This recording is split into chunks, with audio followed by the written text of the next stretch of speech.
pessoal. Sou o professor Robson Rezende, dando continuidade à disciplina de Processo de Trabalho de Enfermagem. Irei falar sobre o módulo 2, agora, nesse momento, unidade 1. Irei falar sobre a teoria das necessidades humanas básicas, de Wanda de Aguiar Horta. Essa da imagem, como vocês estão vendo, é a Wanda. Então, Wanda de Aguiar Horta foi uma notável professora que introduziu os conceitos de processo de enfermagem no século passado. Antes dela, os pacientes eram apenas indivíduos. Depois dela, passaram a ser tratados como seres humanos, com sentimentos, emoções e métodos de enfermagem. Então, já percebam aí a diferença de uma teoria de enfermagem de um processo de enfermagem. Então, antes de Wanda de Aguiar existir, os pacientes eram tratados apenas como indivíduos. Depois dela, então eles começaram a ser tratados como seres humanos, com seus sentimentos, emoções, ou seja, eles passaram a ser mais individualizados. Para Wanda de Aguiar Horta, a enfermagem é a ciência e a arte de assistir o ser humano no atendimento de suas necessidades básicas. E a gente vai ver mais adiante o que são essas necessidades básicas. Então, de tornar o paciente independente dessa assistência através da educação, de recuperar, manter e promover a sua saúde, contando para isso com a colaboração de outros grupos profissionais. Para Wanda de Aguiar Horta, a enfermagem é gente que cuida de gente. Assistir a enfermagem para Wanda é fazer pelo ser humano aquilo que ele não pode fazer por si mesmo. É ajudar ou auxiliar quando parcialmente impossibilitado de se autocuidar. Orientar ou ensinar, supervisionar e encaminhar outros profissionais. Então, quando Wanda de Aguiar Horta fala que a enfermagem é gente que cuida de gente, e ela mostra aqui pra gente, ela traz pra gente que assistir em enfermagem é fazer pelo ser humano aquilo que ele não pode fazer num determinado momento. Por exemplo, um paciente que ele está hospitalizado, ele tinha toda a sua vida normalmente, daí aconteceu uma intervenção e ele sofreu um acidente e está lá na cama de um hospital. Então, antigamente, ele conseguia ter a sua atividade de vida diária, por exemplo, o banho, ele conseguia ir no banheiro sozinho tomar banho. Ali, naquele momento, o paciente ele está impossibilitado de tomar um banho. Então, a enfermagem, naquele momento, você deve fazer pelo paciente aquilo que ele não consegue. Então, é administrar um banho no leito naquele paciente. Antigamente, ele conseguia, dentro das suas necessidades fisiológicas, quando ele ia no banheiro evacuar, ele conseguia se autolimpar. Naquele momento, ele vai precisar de um agente da enfermagem para poder fazer aquilo por ele. Então, ela subdividiu, a enfermagem em 3 áreas: a específica, a social e a de interdependência. A área específica é o próprio assistir o ser humano no atendimento de suas necessidades básicas e ensinar o autocuidado. Então, a específica, vulgarmente falando, é colocar a mão em massa, colocar a mão na massa. Então, é você assistir o paciente ali, no beira-leito. O social, essa outra subdivisão, ela diz sobre o ensino, a pesquisa, a administração, responsabilidade legal, participação na associação de classe. Então, essa social, ela subdividiu a parte do ensino, da pesquisa, da administração da enfermagem, da nossa responsabilidade enquanto agentes da enfermagem em participar de uma entidade de classe, seja ela ser mais ativa dentro dos conselhos regionais, dentro do Conselho Federal, do próprio sindicato dos enfermeiros, ou até mesmo você ser um agente social, representando a enfermagem lá dentro da sua comunidade, lá no seu setor, sendo o líder do seu bairro e ali promovendo ações que vai trazer uma representatividade para a enfermagem.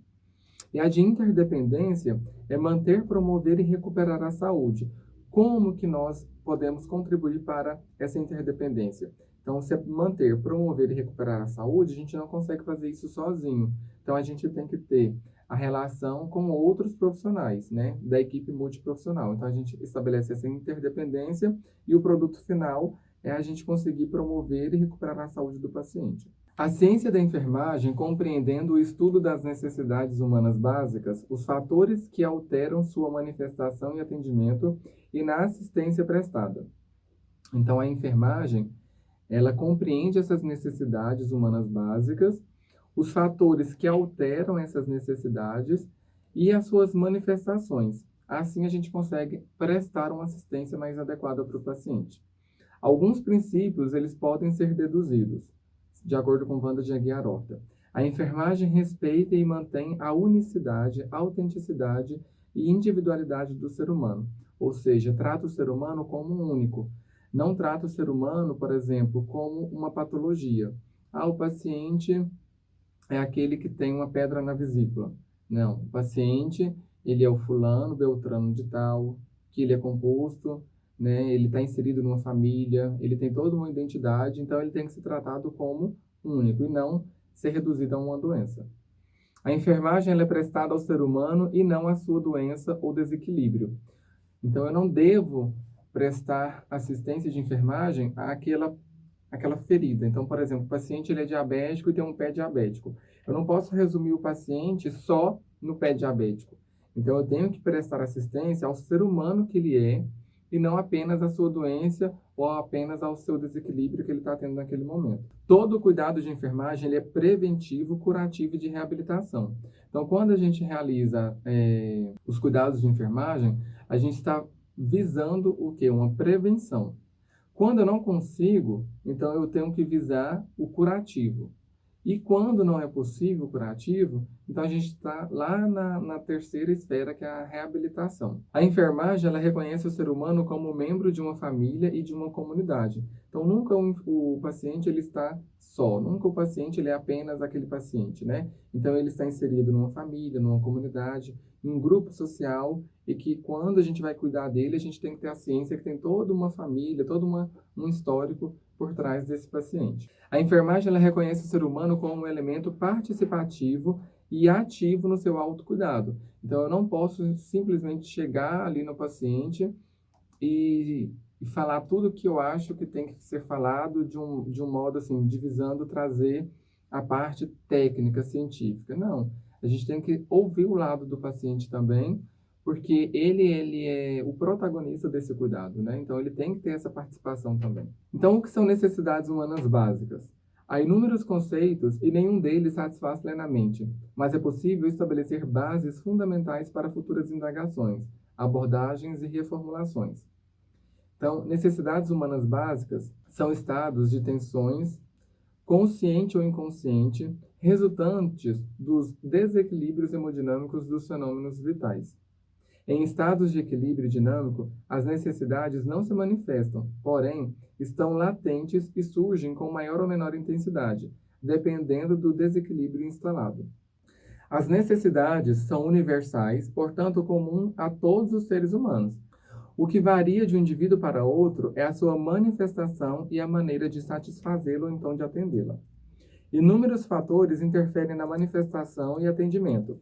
Entre eles podem se citar individualidade, a idade, o sexo, a cultura, a escolaridade, os fatores socioeconômicos e o ciclo de saúde e enfermidade e o próprio ambiente em que o paciente está inserido. São esses fatores que interferem na manifestação e atendimento às necessidades humanas básicas. Maslow baseia sua teoria sobre a motivação humana nas necessidades humanas básicas. Estas foram por ele hierarquizadas em 5 níveis: as necessidades fisiológicas, de segurança, de amor, de estima e de autorrealização. Wanda de Aguiar Horta, ela formulou a sua teoria das necessidades humanas básicas baseada nesses 5 princípios de Maslow, que é das necessidades fisiológicas, de segurança, amor, estima e autorrealização. O indivíduo ele só passa a procurar satisfazer as do nível seguinte após um nível de satisfação das anteriores. Então, para um equilíbrio entre essas necessidades, a gente só passa a procurar uma outra necessidade quando a anterior já foi complementada. Um conceito fundamental de Maslow é de que nunca há satisfação completa ou permanente de uma necessidade, pois se houvesse, conforme a teoria estabelece, não haveria mais motivação individual. Então, a gente sempre vai estar em busca de outras necessidades dentro dessas necessidades humanas básicas. Aqui nesse slide eu trouxe para vocês as necessidades psicobiológicas e as necessidades psicossociais. Isso aqui é de acordo com a teoria de Wanda de Aguiar Horta. Então, as necessidades psicobiológicas. Então, nós temos oxigenação, hidratação, nutrição, eliminação. Então, aqui, eliminação. Quem que consegue ficar uma semana, por exemplo, sem evacuar? Então, às vezes, chega paciente para a gente, lá dentro do ponto-socorro, uma queixa abdominal enorme, um abdômen distendido, porque fica uma semana sem evacuar. Então, isso é uma necessidade humana fundamental, que todos nós passamos por ela. Sono e repouso, né? Existe algo melhor do que dormir, do que descansar? E quando a gente, por exemplo, emenda uma atividade, um plantão, em outro sequente, você vai ver que depois de 12 horas de trabalho ou 36 horas de trabalho, tem pessoas que ficam até 48 horas seguido, não é mais a mesma coisa como antigamente quando chegou para o início do plantão. Então, o sono e o repouso, ele é uma necessidade humana básica, que ele faz toda a diferença na qualidade de vida e na produção daquele profissional. Sexualidade, abrigo, cuidado corporal, regulação, aí entra a térmica, hormonal, neurológica, eletrolítica, imunobiológica, entre outras. A locomoção, percepção olfativa, visual, auditiva, tátil, gustativa, dolorosa, tudo isso são necessidades psicobiológicas. As necessidades psicossociais, segurança. Então, todo mundo, né, todos nós seres humanos, sente essa necessidade de segurança. Então, segurança de estar em casa e se sentir seguro contra as ameaças do mundo lá fora.